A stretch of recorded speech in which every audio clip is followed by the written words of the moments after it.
Dans cet épisode, je vais vous expliquer exactement de combien d'argent vous avez besoin pour vous lancer en tant que marchand de biens. Et je vais également démystifier énormément de croyances autour de ce sujet. Donc préparez-vous parce que dans cet épisode et dans les minutes qui vont suivre, je vais vous expliquer que l'argent est loin, très très loin d'être le seul facteur à prendre en considération lorsque l'on parle de capital et d'activité de marchand de biens. Donc bonjour à tous et bienvenue dans la MDB Academy, le podcast 100% dédié à l'activité de marchand de biens. Je suis Yoni, marchand de biens, investisseur et entrepreneur et fondateur de la MDB Academy, l'organisme de formation numéro 1 en France pour la formation des marchands de biens. Donc, combien de capital est-ce qu'il nous faut pour nous lancer en tant que marchand de biens? La grande question qu'on me pose très régulièrement. C'est vrai qu'on a, vous savez, nous, on appelle souvent les personnes qui sont intéressées par nos formations, par nos accompagnements, et donc pour échanger, voir les projets, etc. Et donc il y a certaines questions qui sont un petit peu récurrentes, on va dire. Et une des questions les plus récurrentes est justement de combien de capital est-ce que j'ai besoin pour pouvoir me lancer en tant que marchand de biens? Et ce que je vais te montrer, c'est que cette question, même si elle est légitime, elle est globalement mal posée. Et pourquoi elle est mal posée? Parce qu'elle est réductrice. Elle vient quelque part réduire les besoins en capital financier. Et l'argent, comme tu vas le voir dans cet épisode, n'est qu'une seule partie de l'équation. Donc déjà, il y a une croyance. Et ça, il faut bien que tu te dises que c'est une croyance, ça n'est pas un fait. C'est que le capital égale l'argent. Et ça vient de tout plein de facteurs qu'on peut assez aisément expliquer. Donc si toi aussi tu penses que capital égale argent, ne te dis pas que c'est pas bien et que tu fais mal les choses. C'est normal, c'est une croyance qu'on nous a un petit peu inculquée. Il y a le Capital de Karl Marx, il y a l'émission Capital sur M6. Je ne sais pas si ça existe encore d'ailleurs. Mais bref, on pense souvent au capital en termes d'argent. Or, c'est assez réducteur. Et donc, les gens qui se disent il faut du capital pour se lancer ou il y a besoin de capital pour se lancer se disent il y a besoin d'un capital financier.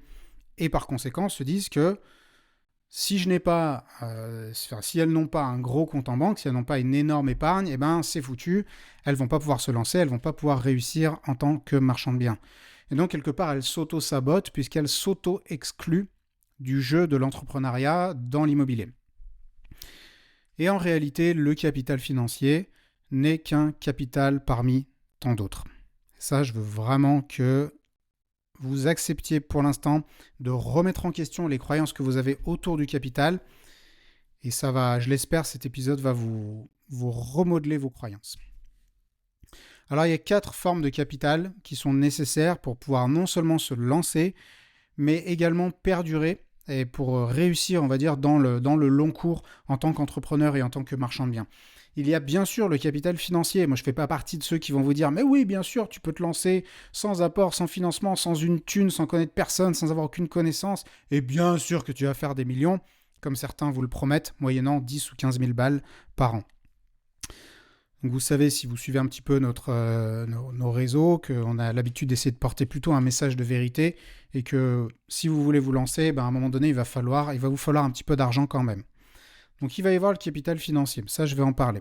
C'est une seule forme de capital. Ensuite, nous avons le capital temps, et le capital temps est véritablement celui qui est le plus démocratique parce que vous habitiez à Paris ou que vous habitiez au fin fond de la Creuse, que vous soyez président de la République, que vous soyez un simple ouvrier à la chaîne, on dispose tous de 24 heures par jour.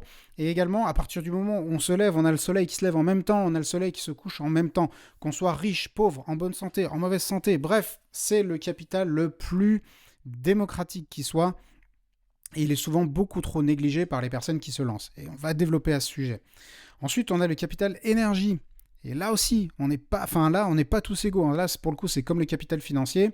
Une personne qui a 20 ans et qui est en pleine santé ne va pas nécessairement avoir le même capital énergie qu'une personne qui a 65 ans, une carrière derrière soi, et puis forcément un petit peu moins de jus naturellement. Quoique, il y a des gens de 65 ans qui ont plus de jus que des gens de 20 ans.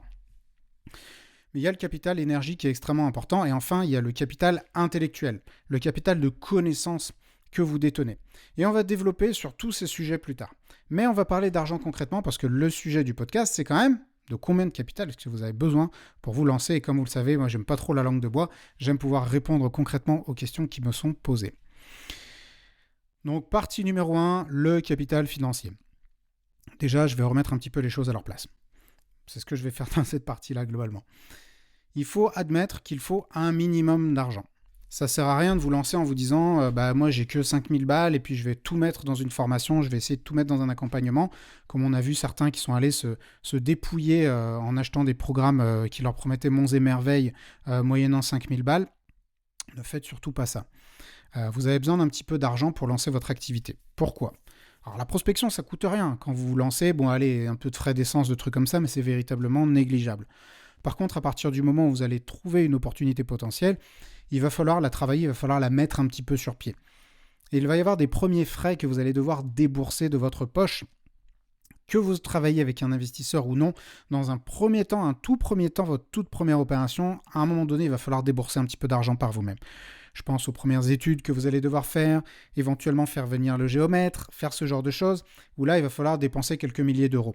Donc, à mon sens, il faut avoir au moins 10 000 balles pour se lancer. C'est vraiment le minimum.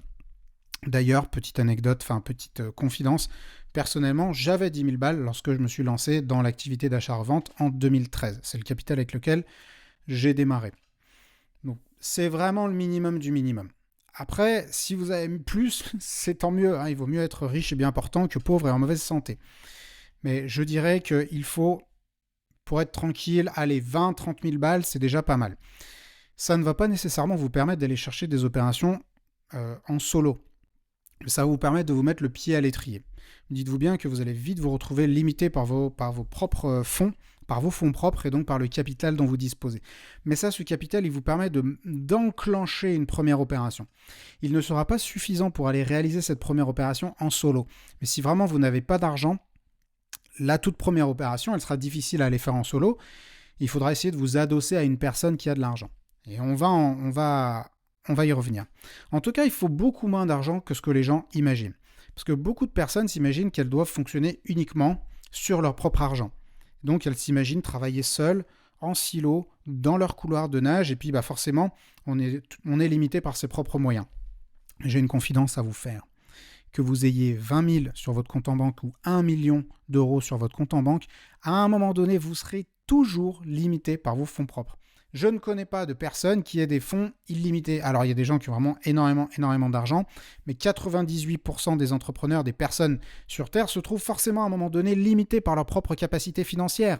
Et les gens qui sont des entrepreneurs dans l'âme ne se disent jamais « Ah, zut, mon capital est limité, je ne vais donc pas entreprendre. » Non.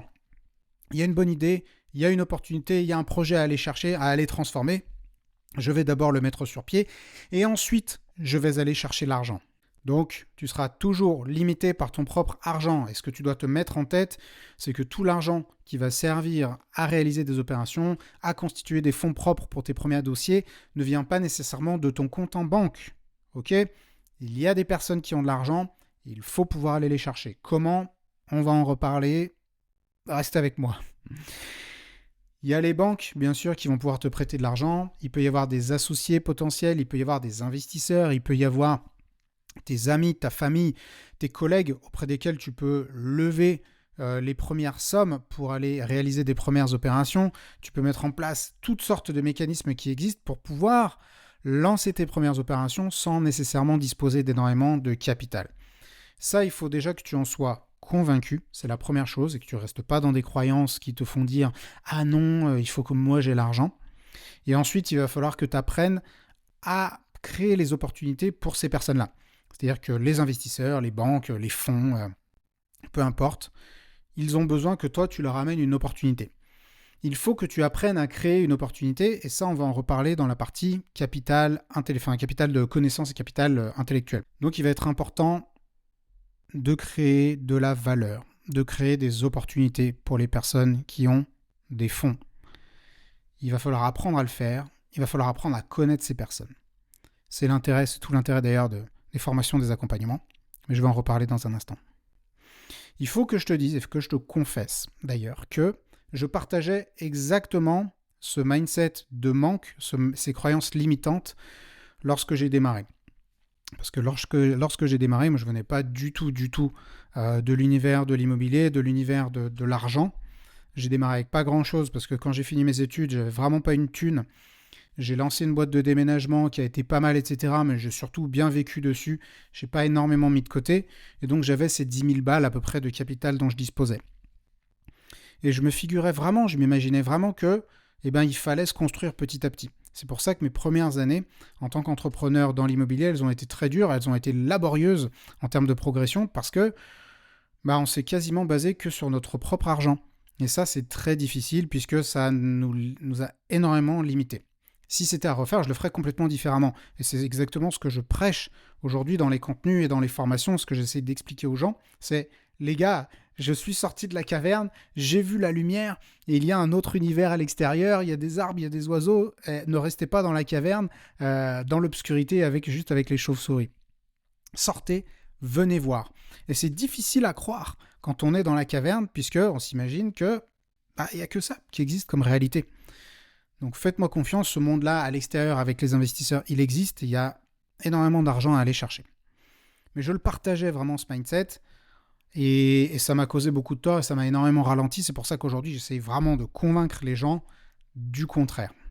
Donc là, on a parlé de capital financier, et du capital dont tu vas avoir besoin pour te lancer.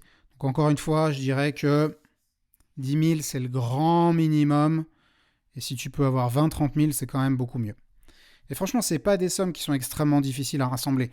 Donc même si là, actuellement, toi, on va dire, tu n'as pas d'argent, mais tu as vraiment envie de te lancer, tu as vraiment envie de faire des choses, tu as vraiment la niaque, tu as vraiment le drive, putain, vas-y, bouge-toi la couenne, et tu vas forcément trouver quelqu'un qui, dans ton entourage, parmi tes amis, va pouvoir te mettre cette somme sur la table, moyennant rémunération, bien sûr. Et il n'y a pas longtemps, j'ai discuté avec un jeune marchand, alors jeune en termes d'âge, pas forcément en termes d'expérience, qui s'appelle Bastien et que je salue au passage s'il écoute ce podcast, qui s'est lancé et qui a fait faire un prêt étudiant, machin, par son petit frère et truc. Enfin, c'était un montage ultra alambiqué pour aller chercher sa première opération. Vraiment, quand on veut, on peut, quoi. Et je connais plein de gens qui sont allés faire des montages comme ça, ultra alambiqués, du truc. Je sais pas forcément, je vous conseille certainement pas de faire des choses qui sont border ou illégales, mais ce que je veux dire, c'est que quand on veut réaliser, quand on veut concrétiser une opération, on trouve toujours les moyens. Donc là, on a parlé du capital financier. Maintenant, je voudrais parler du capital temps. Et c'est celui qu'en général, personne ne valorise. Personne ne se dit « Ah, waouh, je vais me lever demain, je suis en bonne santé et j'ai toute la journée devant moi. J'ai un capital énorme. » Personne ne se dit ça.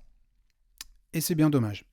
Parce qu'au début, quand je dis au début, lors de ton démarrage, on va dire tes premiers temps en tant qu'entrepreneur, peut-être que tu n'auras pas énormément de fonds. Peut-être que tu n'auras pas énormément d'argent. Et c'est pas grave, parce que tu disposes de journées entières à la disposition de ton entreprise, à la disposition de ta réussite, à la disposition de ton succès dans le long terme. Donc il serait bon que déjà tu prennes conscience de ce capital et que tu te dises « Waouh, je suis riche en temps, j'ai du temps devant moi, j'ai toute la journée devant moi pour aller chercher et créer des opportunités. » Donc tu as du temps pour aller démarcher des agences immobilières, tu as le temps pour aller réaliser des visites, tu as le temps pour faire des études de faisabilité, des calculs de rentabilité, pour mener des négos. Tu as du temps, tu as du capital, donc utilise-le à bon escient. Et tu sais, le temps, en général, c'est ce qui manque à la plupart des gens, notamment les gens qui entreprennent, notamment les gens qui ont de l'argent, qui pourraient être prêts à l'investir, mais qui malheureusement manquent de temps pour aller faire les études de dossier ou aller faire justement cette prospection que toi, tu dois te bouger pour aller faire. Et ce que tu vas leur mettre à disposition aux investisseurs, c'est ton capital temps. C'est-à-dire que toi, tu vas payer de ta personne avec ton temps, tu vas mettre ton temps à la disposition de ces personnes et tu vas aller créer des opportunités grâce à ce temps dont tu disposes et dont eux manquent si cruellement. Toi, tu investis ton temps pour aller créer des opportunités et une fois que l'opportunité existera, alors tu pourras aller chercher du capital financier auprès de ces personnes qui en disposent. Le fait est que si tu ne sais rien faire, ton capital ne vaut pas grand-chose. Et ça, on va en reparler. Donc il est important non seulement d'avoir du temps, mais aussi de savoir comment l'employer. Parce que si tu regardes autour de toi, tu regardes dans la société, tu regardes, les gens qui t'entourent, tu vois les gens qui vont se plaindre qu'ils n'ont pas assez, qu'ils n'ont pas d'argent, qu'ils n'ont pas ceci, qu'ils n'ont pas cela. Et tu vas te dire, waouh, mais quand même ces gens-là, quand ils sont en bonne santé, on va dire, ils disposent du même capital temps que moi. Ils disposent du même capital temps que Bernard Arnault sur lequel ils aiment cracher toute la journée pour justifier leurs propres échecs, entre parenthèses. Et ils n'en font rien. Ils en sont toujours au même point. Donc tu dois avoir des connaissances pour que ton temps soit mieux valorisé, et ça, on va en reparler. La troisième forme de capital qu'il est important de ne pas sous-estimer, c'est le capital énergie. Et celui-ci, il est extrêmement sous-estimé. L'activité de marchand, les activités immobilières, les activités entrepreneuriales de manière générale, elles sont énergivores. C'est pas facile. Tu sais, on dit toujours, il y a cette phrase « Ah, si c'était facile, tout le monde le ferait ». Et c'est vrai, peut-être que si c'était facile, tout le monde le ferait. C'est relativement simple, mais c'est pas facile pour autant. Je le répète, c'est une parenthèse, mais elle est incroyablement puissante et importante. C'est simple, mais pas facile. Les recettes pour réussir dans notre activité sont extrêmement simples, mais elles ne sont pas faciles à appliquer tous les jours, toutes les semaines, tous les mois, avec rigueur pendant des années. Peu de gens y arrivent, c'est pour ça que beaucoup de gens baissent les bras. Et c'est une activité très énergivore. L'activité de marchand de biens n'est pas passive. Tu ne vas pas te baisser pour ramasser le pognon qui traîne par terre. S'il traînait par terre, quelqu'un d'autre l'aurait déjà ramassé. Donc il faut se bouger, il faut aller au charbon, il faut étudier les biens, il faut faire des visites, il faut relancer les agents IMO, il faut sans arrêt alimenter la machine.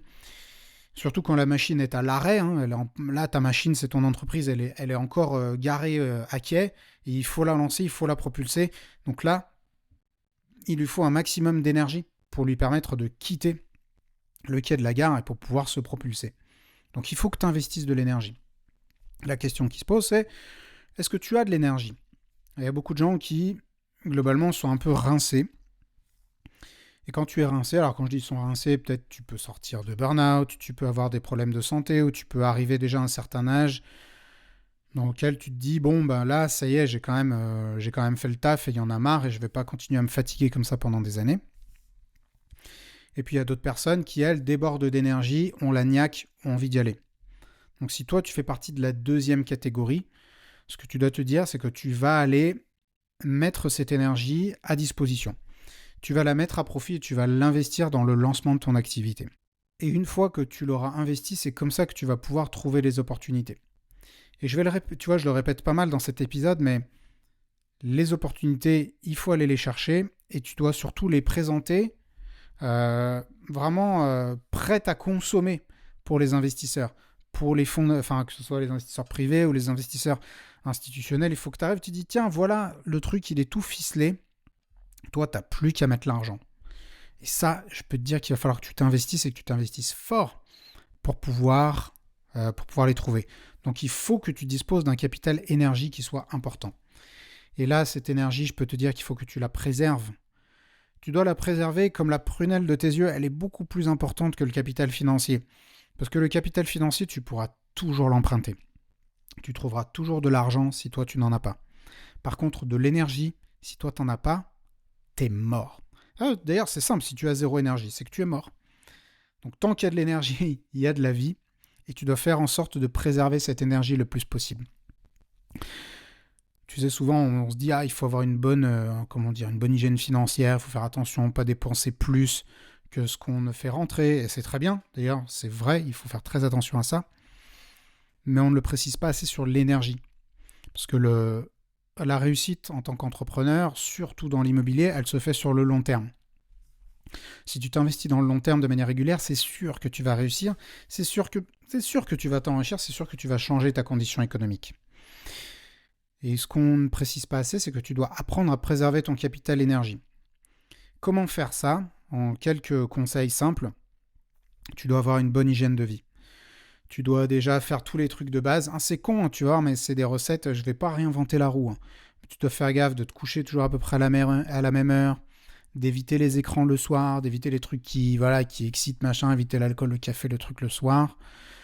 Éviter, dans la mesure du possible, la consommation d'alcool en général. Éviter les trucs, la bouffe qui va te rendre malade, tous les trucs ultra transformés, tout ça. Manger raisonnablement, faire de l'exercice physique régulier. Tu vois, c'est toutes ces choses-là, en fait, qui vont préserver ton énergie. A contrario, ça, tu peux arriver à cette conclusion assez facilement quand tu réfléchis à des périodes de ta vie où tu ne respectes absolument pas ça. c'est-à-dire où tu bouffes comme un gros, tu dors n'importe comment, t'arrêtes pas de picoler, tu fais des grosses raclettes, et tu bouges pas tes fesses, et tu passes ton temps sur le canapé à bouffer des chips. Donc là, c'est sûr que quand tu regardes ces périodes, tu te dis, est-ce que j'avais une énergie haute ou une énergie plutôt basse pendant ces périodes-là? Tu vas te dire, bah non, à cette époque-là, j'étais plutôt une vieille patate, jetée sur le canapé comme une épave, et il n'y avait pas grand-chose qui avançait. Donc essaye de préserver ton énergie déjà au niveau de ta santé physique. Et ensuite, au niveau de ta santé mentale, il faut essayer dans la mesure du possible d'éviter de regarder la télé parce que c'est vraiment de la merde. Enfin, moi, le peu de fois où j'ai l'occasion de regarder la télé, par exemple quand je suis à l'hôtel ou autre, je me dis, mon Dieu, mais qu'est-ce que c'est que cette horreur? Enfin, quand je dis la télé, je parle des chaînes, les chaînes d'infos, trucs comme ça. C'est anxiogène au possible, ça te rend malade. Donc, essayez d'éviter un maximum ce genre de contenu. Essayez d'éviter un maximum les contenus de certains réseaux sociaux. Alors, ça dépend des réseaux, hein, mais ça peut vite t'abrutir. Ça peut vite te rendre débile. LinkedIn, quand tu ouvres LinkedIn, tu as l'impression que tous les gens sont multimillionnaires qui réussissent 10 fois mieux que toi. Donc tout ça peut être vite frustrant parce que toi, tu es dans ton coin, tu dis ah putain, mais moi je rame, j'ai l'impression que je réussis pas aussi bien que lui. Donc faire attention aussi à ta consommation de médias en général, donc les journaux, la radio, la télé, éviter tout ça, c'est du poison. Et les réseaux sociaux, dans la mesure du possible, limiter la consommation. Hein, tu dois monter la garde aux portes de ton esprit. Que ce soit les yeux, les oreilles, ce sont les portes de ton esprit. Et tu dois impérativement monter la garde aux portes de ton esprit. Ne rien laisser rentrer. Dès qu'il y a des intrus qui veulent venir parasiter ton cerveau, tu dois les foutre dehors et leur foutre un coup de hache dans la tronche pour pouvoir garder ton capital énergie. Parce que quand ton capital énergie diminue, est proche de zéro, où il est négativement impacté, là, tu peux plus rien faire. Tu ne pourras jamais emprunter l'énergie de quelqu'un d'autre. Donc, tu sais, les gens qui sont malades, les gens qui sont en mauvaise santé, donneraient toute leur fortune pour pouvoir retrouver la santé. Donc, fais gaffe à préserver un maximum ce capital énergie. Et si tu disposes du capital énergie, commence à réfléchir, à penser à ça, à ta vie avec un mindset d'abondance en te disant « Waouh, je suis riche parce que j'ai la santé, j'ai l'énergie et j'ai cette capacité à pouvoir aller chercher des choses et à pouvoir aller transformer ma vie. » Ce que n'a plus la personne qui est au fond de son lit d'hôpital avec un cancer en phase terminale. Donc c'est extrême comme image, mais c'est pour t'illustrer un petit peu le propos. Et enfin, on va parler du capital connaissance, celui qui fait toute la différence. Parce que nous, on en voit tout le temps des gens qui se lancent dans le marchand, dans l'entrepreneuriat en général, qui ont plus ou moins le même niveau d'intelligence, mais il y en a qui réussissent, il y en a qui ne réussissent pas. Il y en a qui pataugent et il y en a qui arrivent à trouver des dossiers. Et dans notre activité, celui qui comprend les règles finit par gagner. Aujourd'hui, les opportunités, elles existent, mais elles ne sont pas évidentes à trouver. Il faut aller les chercher. Tu sais, il y en a beaucoup qui te vendent aujourd'hui des bouffons, qui te disent « Viens faire des flips, tu vas faire des flips ». C'est-à-dire faire des achats-reventes. Mais les achats-reventes, comme ça, sans rien faire, c'est de plus en plus rare. Il y en a quasiment plus. Il y en a quelques-uns qui se baladent de temps en temps. Donc souvent, ces gens-là, les charognards là, de l'immobilier, ils viennent les présenter en disant « Ouais, regarde Kevin qui vient de Limoges, il a réalisé un flip, il a gagné 70 000 euros, machin truc. » Donc ils t'en sortent un du chapeau sur les 1000 qui rament pour trouver quelque chose. Donc aujourd'hui, si tu veux réussir en tant que marchand, c'est pas des flips que tu dois faire, parce que si tu fais des flips, tu es juste un opportuniste, tu n'es pas un marchand. Donc, tu dois aller créer de la valeur. Tu dois chercher la valeur et tu dois la créer. Et ça, tu ne pourras le faire que si tu as le set de connaissances qui est nécessaire pour pouvoir identifier des biens porteurs et pouvoir les transformer. Aujourd'hui, il y a de la concurrence. Ça, je vais dédier un épisode spécialement au sujet de la concurrence, parce que là aussi, on me pose beaucoup de questions à ce sujet. Mais comme il y a beaucoup de concurrence, il faut juste être meilleur que les autres. Okay ? Comment tu es meilleur que les autres ? En ayant plus de connaissances, en étant plus formé, en étant plus un expert, en étant plus un pro, tout simplement. Parce que ce sont les connaissances qui vont te permettre de pouvoir potentiellement identifier un bien, savoir déceler une valeur à côté de laquelle les autres vont passer parce qu'ils ont un œil d'amateur. C'est ça qui va pouvoir te permettre de calculer comme il faut la rentabilité d'une opération. pour éviter de te positionner sur un truc de merde. C'est ça qui va te permettre de négocier efficacement. C'est ce qui va te permettre d'aller sécuriser l'opération et de pouvoir la concrétiser de manière optimisée. Donc c'est souvent sur la partie connaissance que tout se joue. Encore une fois, il y a beaucoup de gens qui se focalisent sur l'argent. Ah, j'ai pas assez de capital. Ah, mais il faut du capital. Et comment je vais trouver le financement? Et aujourd'hui, les banques, comment elles financent? Et nanani et nanana. Et elles ne se disent pas, il faut que j'investisse sur moi-même. Parce que c'est ça le capital le plus important. Aujourd'hui, tu peux ouvrir une boîte, tu peux en fermer une, putain, on s'en fout, tu feras d'autres choses, t'es une personne douée, t'as déjà surmonté des choses plus difficiles dans ta vie. Par contre, ton capital humain, c'est celui-ci que tu dois développer, parce que c'est ton cerveau, ta personnalité, tes connaissances et tes compétences que tu vas traîner avec toi jusqu'à la tombe. C'est toi, c'est là-dedans que tu dois investir le plus possible. Parce que si tu veux avoir plus dans la vie, en argent, en qualité de vie, en tout, tu dois devenir plus.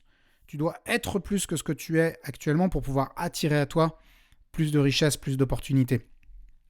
Donc la chose sur laquelle tu dois investir le plus, c'est sur toi-même. Parce que c'est toujours les investissements qui payent le plus. C'est vraiment une mantra que j'essaye de répéter le plus possible. Chaque année, je dépense des dizaines de milliers d'euros sur moi-même en formation, en coaching, en accompagnement. Pour beaucoup de personnes, il y a beaucoup de personnes qui se diraient que c'est du délire, les sommes que j'investis. Mais je sais que quand on a une entreprise et que quand on est décidé à faire quelque chose de ses connaissances, de ses compétences, de ce mindset, de tout ce que j'essaie de forger depuis des années, chaque euro qui est investi dans une formation, dans un accompagnement, dans un coaching, est récupéré x10 par la suite. Et c'est ce que nous aussi, on essaye toujours de proposer, de garantir quasiment à nos élèves, c'est qu'ils fassent x10 sur les investissements qu'ils vont faire chez nous, en formation ou en accompagnement. Et jusqu'à maintenant, on l'a bien démontré d'ailleurs, les personnes qui viennent chez nous et qui font des formations, des accompagnements et qui se bougent et qui se mettent au travail, finissent toujours par faire un minima x10 sur l'investissement qu'ils ont fait. Et d'ailleurs, je vais en profiter dans cet épisode pour mettre à l'honneur un ancien élève de la MDB Academy, dont je suis allé filmer l'opération il y a quelques jours, mais il n'y a même pas une semaine, qui s'appelle Kamel et qui est dans la région de Haute-Savoie et que je salue très amicalement au passage, qui s'est lancé il y a 4 ans approximativement. Donc, il a suivi une formation de la MDB Academy il y a 4 ans approximativement. Il s'est lancé avec sa compagne avec à peu près 30 000 balles. Okay, et il venait de l'univers de la restauration. Donc vraiment pas des gens qui sont nés avec une cuillère en argent dans la bouche, et certainement pas des gens qui ont hérité de quoi que ce soit, mais des gens qui se sont bougé le cul depuis qu'ils ont 18 ans, qui sont allés au charbon et qui ont su avoir le bon sens de mettre un peu d'argent de côté et qui se sont dit à un moment donné, on va changer de vie, on va passer à l'attaque. Donc ils se sont lancés, ils avaient globalement très peu d'épargne, moins de 30 000. Ils n'étaient pas du milieu. Il y avait un petit peu d'immobilier locatif qui avait été fait avant, mais vraiment c'était assez élémentaire, on va dire. Ils venaient du milieu salarié, donc pas d'expérience en tant qu'entrepreneur. Par contre, ils avaient énormément de motivation, lui et sa compagne, et l'envie de réussir. Donc il y a un drive très important de réussir.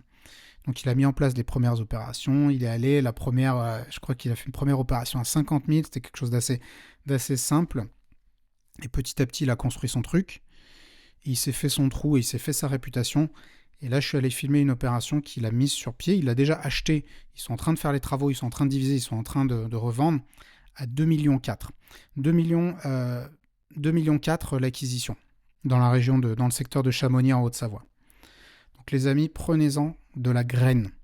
Ça vous montre que même si vous n'avez pas énormément de capital, vous pouvez réussir. Vous pouvez faire quelque chose avec de la ténacité, avec de la persévérance, avec la volonté de réussir. Donc, lui, il a compris un truc qui est essentiel, c'est que tu ne dois pas attendre d'avoir plus d'argent pour te lancer, que tu ne dois pas attendre que ce soit soi-disant le bon moment. Okay, il s'est dit, je me lance, je commence à faire mes trucs petit à petit, je mets un pied devant l'autre, j'investis sur moi-même d'abord, donc je prends une formation et je commence à apprendre comment faire les choses avant de vouloir les faire. J'investis du temps, j'investis de l'énergie, je prends des risques et je vais aller créer les opportunités pour les personnes qui ont de l'argent. Et vous savez quoi ?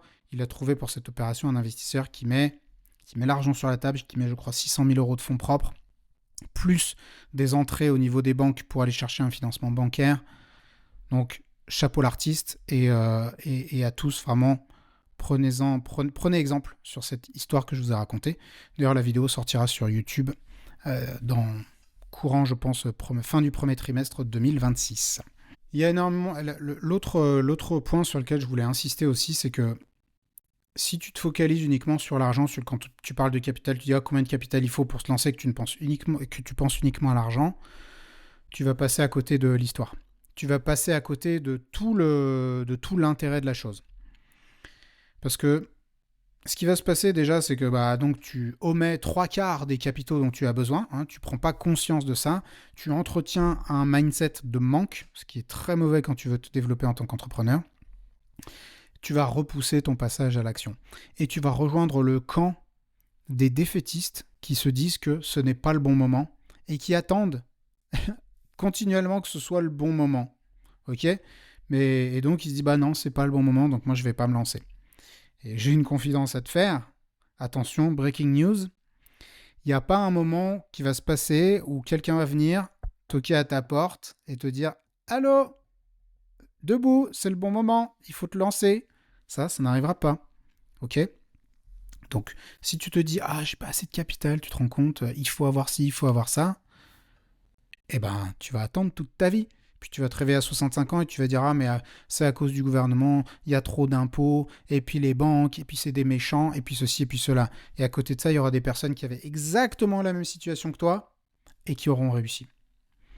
Donc c'est à toi de choisir dans quel camp tu as envie de te situer. On va bientôt attaquer la dernière partie de cet épisode. Et avant ça, j'ai un service à te demander. Si tu trouves que ces épisodes t'apportent de la valeur, n'hésite pas à aller nous mettre 5 étoiles sur la plateforme sur laquelle tu es en train d'écouter ce podcast, que ce soit Spotify, Apple Podcast, Deezer. Nous, on est de toute façon sur toutes les plateformes. Donc, n'hésite pas à aller nous mettre un avis 5 étoiles. Déjà, ça fait toujours très plaisir d'avoir ce retour-là. Et puis, ça montre aux plateformes que ce podcast est un podcast de qualité et ça nous permettra d'être mis en avant dans les résultats de recherche. Et je te remercie de ta contribution. Donc, la vraie question à te poser concernant ce sujet du capital n'est pas tellement combien d'argent est-ce que j'ai, mais plutôt quels sont les capitaux dont je dispose et que je suis prêt à investir aujourd'hui. Et quand je dis les capitaux, je parle de tous les capitaux que j'ai évoqués dans cet épisode. Donc le temps, l'énergie, bien sûr l'argent et ne pas oublier les connaissances. Ce sont ces 4 capitaux-là sur lesquels tu dois investir un maximum. Et c'est surtout l'équilibre entre ces différentes sources de capital qui va faire ta réussite. Et donc nos formations et nos accompagnements sont là pour ça. Si actuellement tu te dis « ouais, moi j'ai un capital limité, je ne veux pas pouvoir me lancer », toi que ok, peut-être que ton capital financier il est limité, mais c'est pas grave, tu ne dois pas laisser ce capital-là te limiter.